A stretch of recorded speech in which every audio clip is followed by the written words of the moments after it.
what's the outcome? I know you prevailed. Your piece in Crisis makes the case that this is a big deal for parental rights, and I think that's right. So what is the end result? What changes because of the Supreme Court's decision here? So we're still fighting, unfortunately, trying to get the AG to accede to the fact that a 2,000-word Supreme Court opinion saying we win means we win. It stands for the proposition that a school cannot facilitate a minor's gender transition at school without the parents' consent. Beforehand, they weren't even giving notice, let alone consent. Now, to get consent, they have to give notice.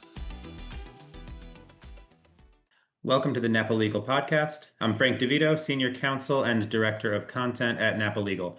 So you're listening to the Napa Legal Weekly Podcast, where we generally explore religious liberty from the perspective of faith-based nonprofits and cover the most important legal and policy issues of the week. But today we have a special episode where we're joined by our guest, Jeffrey Trissell. So Jeff can introduce himself in a minute, but he is a seasoned litigator with some pretty major wins in state and federal courts on a wide variety of cases and issues. I think most well known for a couple of higher profile con law type issues, one of which was the recent Mirabelli versus Bonta case that we're going to talk about. And then also I want to make sure we cover, Jeff recently wrote a book called Unlocking the Churches, right? We'll get to that. This is going to be really interesting, actually, talking about some of the work they did around the COVID lockdowns, especially the locking of churches, hence the name of the book. So, Jeffrey, thanks for being here. Welcome. Thank you. Yeah. So I want to start by talking about the Mirabelli case because we've been covering this here at Napa Legal, and it's an important win in this fight over parental rights, specifically in the area of these very disturbing efforts by school districts to secretly transition children without their parents' knowledge. So Mirabelli was a big deal. I wonder if maybe we should start by if you could just give a brief overview of the facts of what was going on in Mirabelli, because I know you wrote a really good piece at Crisis Magazine explaining what you went through. I think you said 1,800 hours or so on this case, so you're intimately familiar with it. Yes, it was. Well, there's lots of different places where you could begin, but I'll start with our clients. So basically, in 2022, the Escondido Union School District here in San Diego County, which is a K through 8 school district, in February 22, they did a slideshow presentation to all the teachers, basically saying, we need to advise you about the rights of transgender students because we think there have been some problems of people not knowing what their rights are. And that slideshow presentation had a whole bunch of really horrifying things in it about how you can't speak to the kids' parents, right? You can't reveal the kid's gender identity to people who do not have a legitimate need to know, which is included the kid's parents. And it was a little bit, it was an analogy, right? Like basically the rights that he came up with were, on the one hand, there are older cases where a teacher would tell the parents that the girl was kissing other girls, right? So she outed her on her sexual orientation. And in that context, the girl's actually trying to keep it quiet between her a few friends. So it is a private matter. The other thing is like autonomy privacy, right? Like abortion, where you have a right, you used to have a constitutional right to actually engage in something. And so a social transition is something you're engaging in, and they should have the right to do it.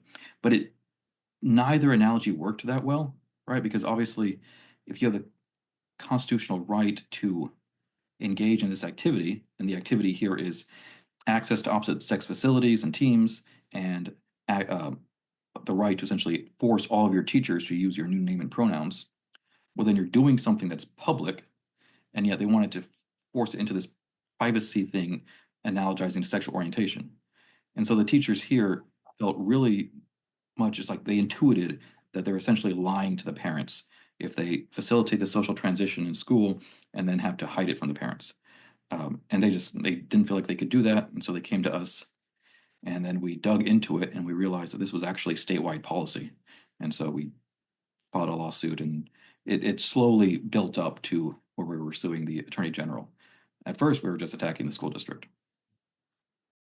Can I ask? So the lot of alleged rights going on here. So these rights that the students have to their privacy and these so-called gender decisions, what have you, where were these rights allegedly coming from? Like, did the school district articulate where these children had these rights from?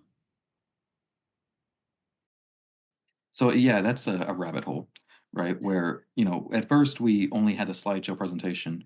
Then we realized that there was a regulation adopted by the school district, which um, basically the difference between a policy and a regulation is whether it's adopted by the Board of Education or the superintendent, right? It's kind of enforcing the policy. So the board policy said no discrimination on the basis of transgender status. Regulation said that means don't tell the parents. Um, Okay. and then we found out that that model policy or that model regulation came from the California School Boards Association, and it was actually promoted by the California Department of Education on an FAQ page, which the FAQ page didn't really get into the law, but it explained what the rights were without really explaining the basis for it.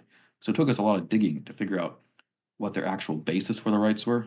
And basically it was just the first section of the first article of the California Constitution says that everybody has inalienable rights to life, liberty, happiness, and privacy. And so the privacy provision is where it all came from. Okay.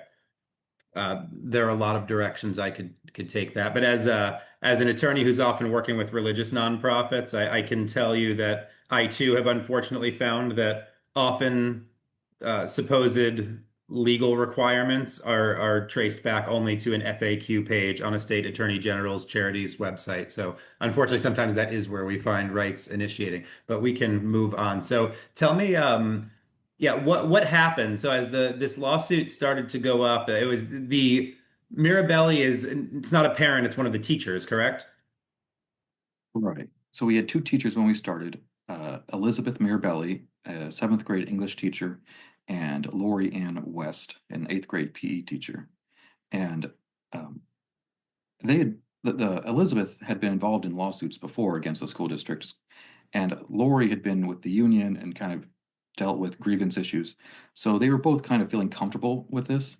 They like Elizabeth had sued over just classroom remodeling issues where they needed to fix things, but they did not expect the pushback that we got.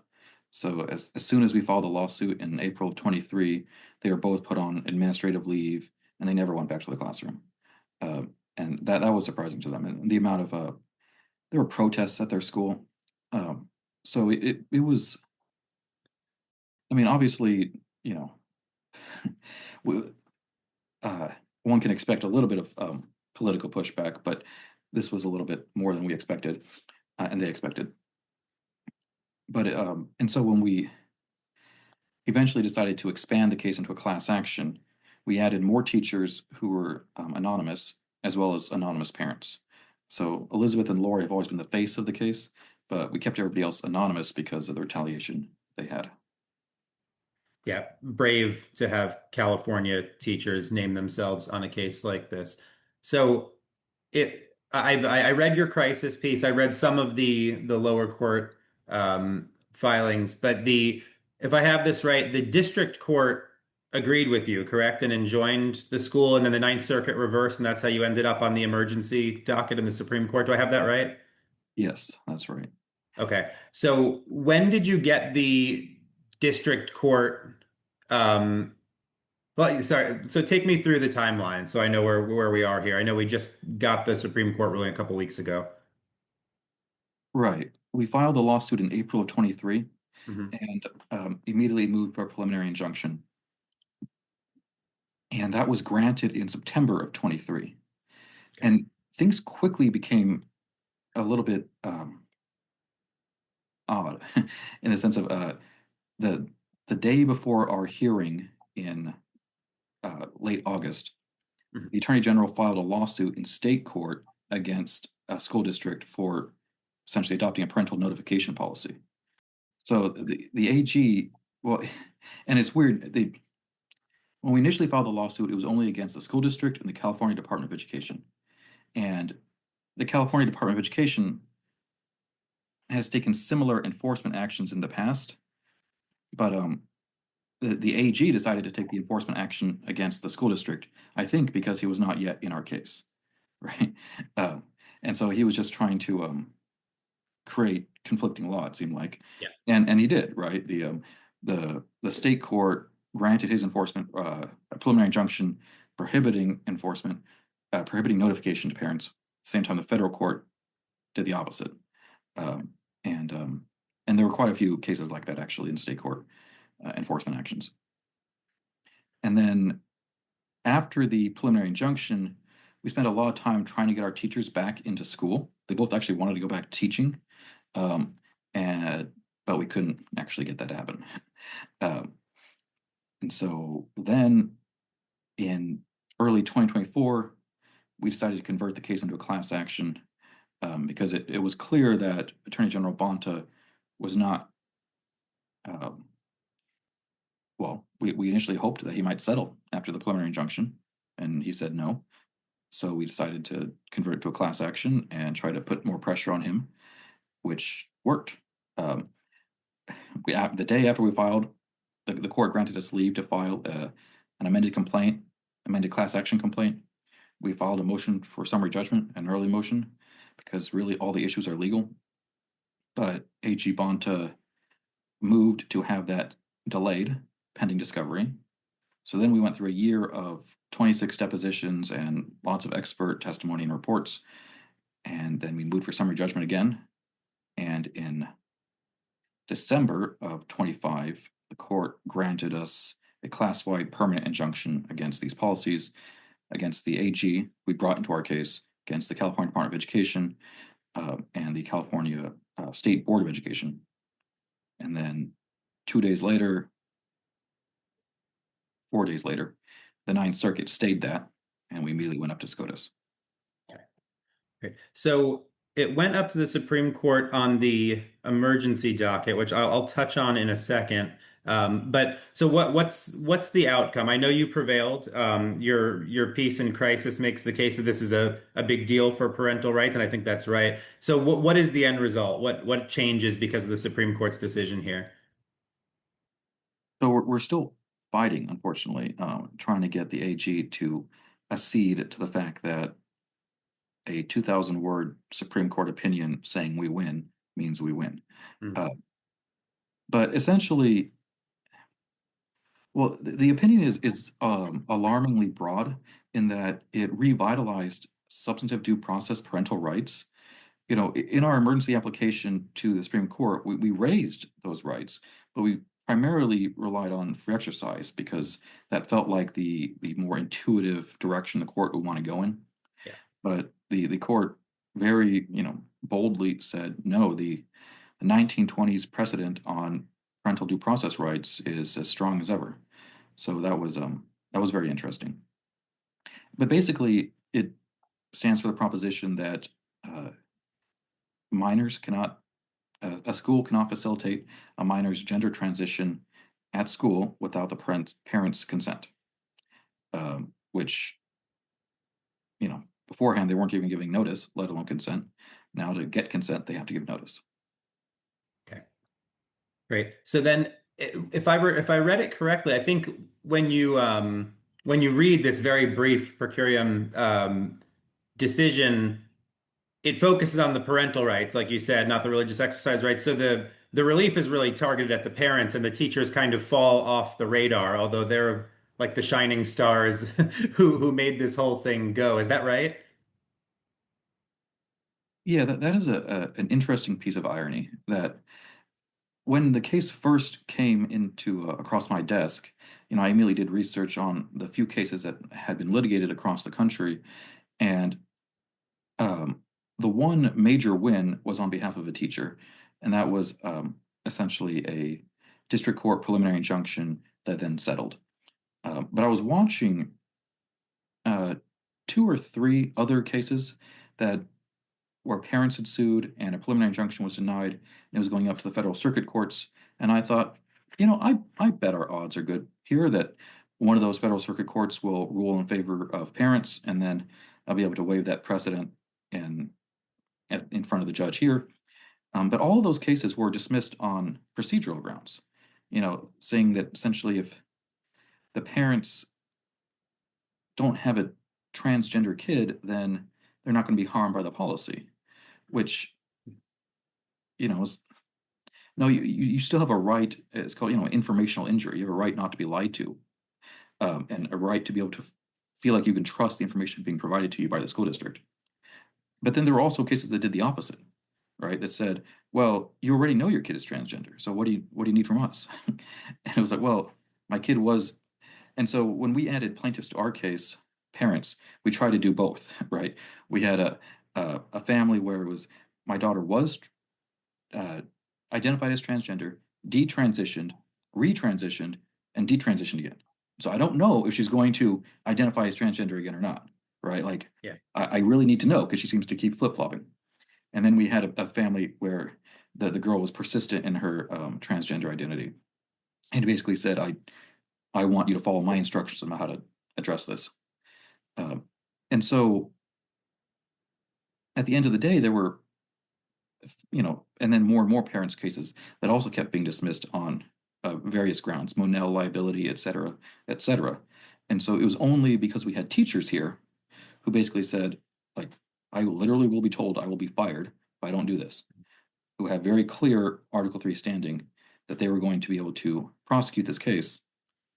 But at the same time, it wasn't really their fight, right? It was the parental rights being violated. And they really primarily cared about parents' rights and not interfering with what they consider a sacred relationship between parents and children. I would say that I think there's also an irony that we don't have to get into, but you say that the courts were throwing out some of these cases on standing, saying, well, if a parent doesn't have a transgender child, then, it doesn't affect you. But how would a parent know if they have a child who's identifying as transgender, if the schools are hiding it from them as a matter of policy? Well, Yeah. and anyway, it's a fascinating win. One more question on this case. I don't know if you have any insight, but I think it's a fascinating point for me about how the courts work. I read Justice Kagan's dissent from this opinion, and she starts it off by basically disparaging the way this case was dealt with, right? Today's decision shows not for the first time how our emergency docket can malfunction, and then most of her dissent here goes on about how the court couldn't wait. The court basically knew what it wanted to do, and it rushed through the process. But it was interesting, and I'm not a scholar on Supreme Court procedure, but just as a matter of like intuition, the Supreme Court is in fact a court, like the highest court in the land. Like, it's not just a philosophical body that deliberates at whatever speed it wants. Like it has emergency docket because it has emergency issues that need to be dealt with that fall under its jurisdiction. So I don't, do you have any thought on this, on whether is Justice Kagan just mad at the result? Is there a real complaint that the emergency docket gets misused here? What's going on? I would say that since the pandemic and with Barrett joining the court, they have desired to use the emergency docket less because people are using it more and more. And you're getting more and more emergency applications, and less of them are succeeding because I think the justices want to push back on it. And this is, in my mind, the biggest example of them saying, we're just going to go for it.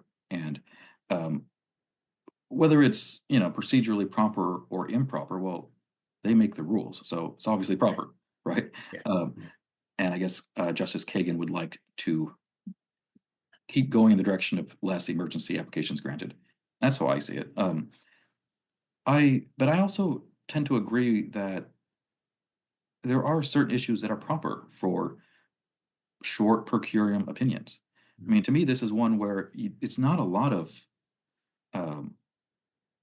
it's not that complicated, right? At the district court, we did a 50-page summary judgment memo, and we cited, 17th century case law about, Lord Hardwicke's son was found at a boarding school in Paris when he was supposed to be at a boarding school in England. Send him to England, right? Like things like that, where it was like Right. parental rights to direct education go back all the way. And none of that was cited by the court, and there was no need to, because it's a relatively simple thing that the lower courts were just getting wrong, and probably for, non-merits reasons, Right. Interesting. Well, I would like to just stay here with Mirabelli, but I want to get to one of the other interesting works you have found yourself involved in, and that's the COVID era. Speaking of COVID era and the shadow docket. So during I don't think it's a surprise to anyone listening to this podcast that after or during the 2020, 2021, especially COVID years, there were more or less draconian measures taken against religious organizations, including churches. Some of it was pretty prominently going on in your home state there in California. And there were a lot of fights to be had, right? Sometimes, malls and stores being open, but churches being shuttered as non-essential. It's a crazy time. I think it's really important that we just don't forget 6 years later that this happened. But you were involved on the front lines of these fights and you just wrote a book about it. So would you tell me a little bit about the work you were involved in and what you lay out in your book here? Yeah, it was actually um, a very interesting mirror image of the Mirabelli case, in that both were basically in 2021. I got my first Supreme Court victory when we got a 6-3 order to California to reopen the churches, and I litigated pretty much COVID-19 religious liberty litigation, some for-profit litigation, but mostly religious liberty for my entire practice for 1 year. Right, that was what I was devoted to, and it for me was personally a very interesting experience. Um, and so I wanted to write a memoir about it, basically laying out all the different cases nationwide, and then what happened in California specifically, and our 3 cases that um, I think were pretty significant. There was a defending against the biggest prosecution by Los Angeles County against a church, um, cornering Los Angeles County through a preliminary injunction filed in another case against the county, and then our Supreme Court victory. But the analogy, the mirror is that I frankly sometimes like to feel like I can take credit for breaking the emergency docket, because we filed the very earliest emergency application in May of 2020, when San Diego County would not allow churches to reopen, but various restaurants were reopening and stuff, and we got a 5-4 loss. And then for the rest of the year, I would see my legal standards section copied and pasted into everybody else's emergency applications over and over and over again. And I think that, I think that kind of led to the justices not liking the emergency applications as much. Um, but yeah, and basically, I think probably your listeners would be the ideal target for this book, in the sense that it was a weird thing where the Catholic churches didn't want to open, didn't want to fight, and so we were suing on behalf of evangelical and Pentecostal churches. But for me, it was a deeply personal spiritual fight as a devout Catholic, and trying to balance that, and being frustrated that I couldn't get any of the bishops I lobbied to join. Um, yeah, so it just lays out all the cases nationwide on those religious liberty cases and what happened in them. So what was the case that you took up to the Supreme Court on this issue? It's called South Bay Pentecostal Church versus Newsom. Okay. And that was also just a fascinating, because that was the case where we got a 5-4 loss in May of 2020, which then really allowed governments to run roughshod over religious liberty rights for the next 6 months, until Justice Barrett joined the court. And then we got that essentially reversed in a 6-3 win in South Bay 2 in February 2021. And when did the tandem case come out? Tandon was, I think, 3 weeks after, maybe more like 6 weeks after our South Bay win. Okay. Where, yeah, California just wasn't giving up. And so you get these very terse, we mean what we mean when we say, stop doing this. Yeah. Right. So I'm curious, what is the outcome? So there have been some Supreme Court wins that you at least can't treat churches or religious worship worse than secular activities. But what happens if something like this happens again? Are we still looking at the ability to lock down and stop religious worship if it's done in a certain way, or do you think that the threat is less after the legal victories around the COVID era? Where do we stand? I do think well, obviously the Supreme Court precedent and the frankly permanent injunctions we got against California are, extremely strong. That being said, it seems like every 20 years we have this cycle of the Supreme Court issuing a really horrible opinion, then saying that allows, trampling on constitutional rights. And then 2 years after that, they say we shouldn't have done that. We'll never do it again.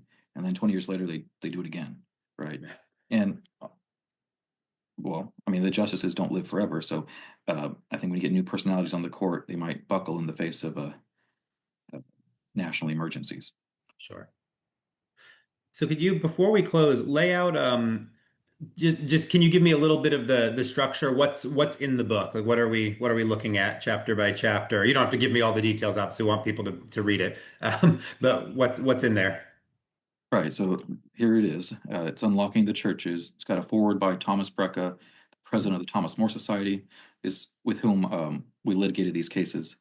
And basically, it's divided into three parts.